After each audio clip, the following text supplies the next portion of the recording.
caminhando aqui já para o nosso final, no versículo 39, Jesus diz, ele continua. Vou ler aqui do versículo 38 para a gente entender. Porque porquanto, assim como nos dias anteriores ao dilúvio, comiam e bebiam, casavam e davam-se em casamento, até o dia em que Noé entrou na arca, e não perceberam, senão quando veio o dilúvio, os levou a todos. Assim será também a vinda do Filho do Homem. Querido, agora atente, já estamos caminhando para o final. A essa última parte aqui. Isso, quando eu entendi isso gerou um temor no meu coração.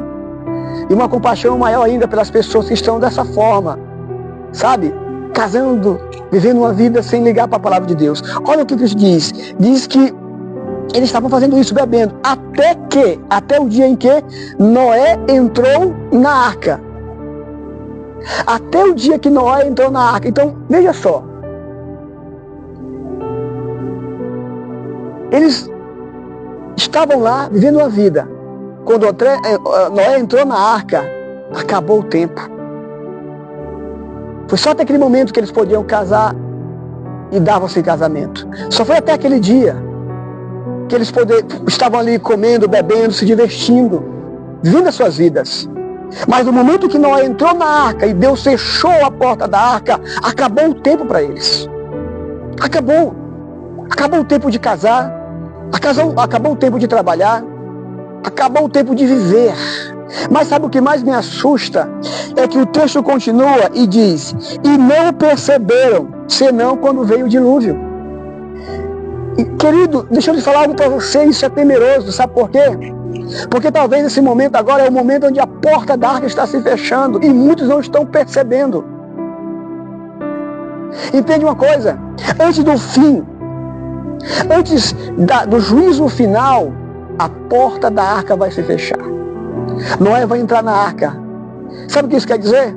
Antes do juízo e do fim, a igreja será arrebatada. E logo depois virá o juízo de Deus.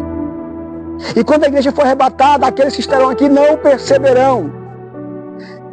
Alguns entendem isso, eu já vi isso, eu concordo, né? Em parte, que quando a igreja for arrebatada, já estão criando um quadro para que as pessoas que ficarem, elas não creiam no arrebatamento. Vão dizer que foram abduzidas, foram extraterrestres que levaram esse povo, que esse povo morreu, sumiu por esse motivo. Já estão criando um quadro para que aqueles que ficarem não percebam que foi o arrebatamento. Creio que depois eles vão perceber como aqui também foi na época de Noé. Porque eles só perceberam depois que veio o dilúvio e os levou a todos. O povo que ficar se espantará quando o juiz sentar no trono e julgar aqueles: apartai-vos de mim, vós que praticais a iniquidade, para o fogo eterno, o inferno de enxofre. Nesse dia é que eles perceberão. E nesse dia eles clamarão, mas não haverá mais tempo, porque a porta da arca já está fechada. Não haverá mais chance, não haverá mais perdão, porque agora é o juízo de Deus. E um dos enganos que a filosofia, o diabo, o inimigo coloca no coração das pessoas que não entendem, é achar que aquele grande dia, o dia do juízo, o trono branco, que está lá em Apocalipse, será um dia de julgamento, onde ali alguns ainda terão uma chance de ali colocar diante de Deus as suas provas, as suas obras, e Deus ainda vai dar uma chance para perdoar. Não se engane, não é isso.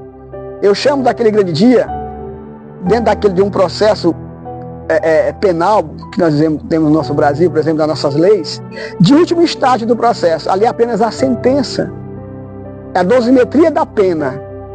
O juiz vai bater o martelo e vai dar a quantidade de anos para aqueles que já estão condenados.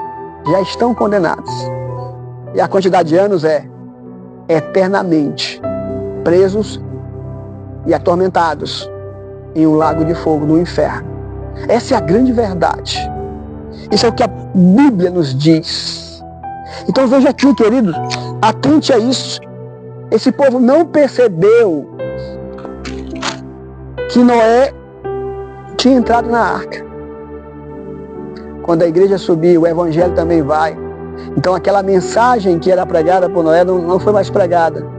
E aquela mensagem que é pregada hoje, naquele grande dia, não será mais pregada. Não haverá mais o evangelho. Não haverá mais a luz que vai guiar o homem. E o triste é que eles não vão perceber. Mas quando o juízo de Deus vier, aí eles perceberão. E será tarde demais. E será tarde demais. Então, querido, minha querida, vamos ficar atento a isso.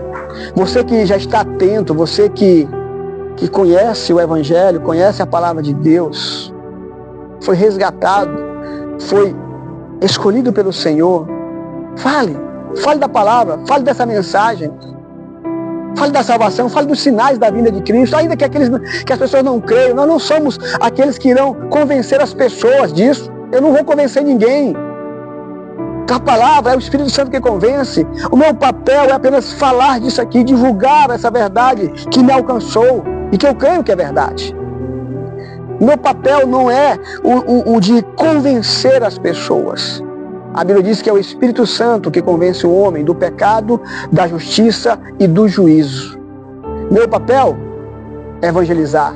Meu papel é anunciar. Meu papel é pregar a palavra. E como diz o apóstolo Paulo, uso aqui as palavras dele: e ai de mim se não pregar o evangelho, porque me imposta esta obrigação. E eu faço com alegria e com prazer, mas também com muito temor. E muitas vezes com tristeza no coração, porque eu sei que muitas pessoas endurecerão o coração e não ouvirão essa palavra. Alguns que já estiveram dentro da igreja, adorando a Deus, e hoje estão fora, e não creem, porque endureceram o coração. Mas ainda assim eu prego, e eu vou falar através dos meios que Deus me deixar para me fazer, a respeito dessa mensagem. Porque quando eu olho para esse texto, de Mateus 24, e olho para os dias de hoje, a diferença é só o tempo, mas o coração e a atitude das pessoas são as mesmas. E digo e repito, e hoje ainda piores, porque o homem hoje, de certa forma, tem as informações muito rápidas às suas mãos. A Bíblia está aí para todo mundo ler, para todo mundo ter em mãos. Então que Cristo ele venha nos ajudar, que o Espírito Santo nos ajude a levar essa mensagem, porque os sinais da vinda de Cristo estão muito claros. Poderíamos aqui falar de mais outros sinais, mas esses que eu falei são interessantes, porque a gente não vê como sinal. Acha que viver a vida sem ouvir a palavra, sem ligar para as mensagens do Evangelho, apenas viver a nossa vida. Vou ver a minha vida, Deus conhece o meu coração. É o engano do inimigo. Na verdade, isso é para te afastar de Deus, te afastar da comunhão do Senhor, e você viver a sua vida. Alguns dizem: eu vou ver a minha vida porque quando eu morrer tudo acaba, tudo termina, não tem mais nada. Ledo engano, terrível engano, porque a vida verdadeira, ou a verdadeira vida, é a vida pós-morte. Porque é uma vida eterna, ou para a salvação ou para a condenação. Eis aqui os dois caminhos. Qual você vai escolher hoje? Qual você vai, nesta noite, tomar a decisão? Você que está me ouvindo, aonde essa mensagem for, o que você vai decidir hoje? Estar com o Senhor eternamente? Em um paraíso de glória, em um mundo novo? Ou estar em um lago de fogo, no Hades, condenado eternamente por toda a eternidade, a sofrer e em consciência, e isso é o que eu acho mais terrível, conscientemente, em uma solidão, atormentado, lembrar que um dia você ouviu essa palavra e não tomou uma decisão, endureceu o coração e não creu em Jesus. Porque o único caminho para a salvação é Cristo Jesus. Ele mesmo diz: eu sou o caminho, a verdade e a vida. Ninguém vem ao Pai senão por mim.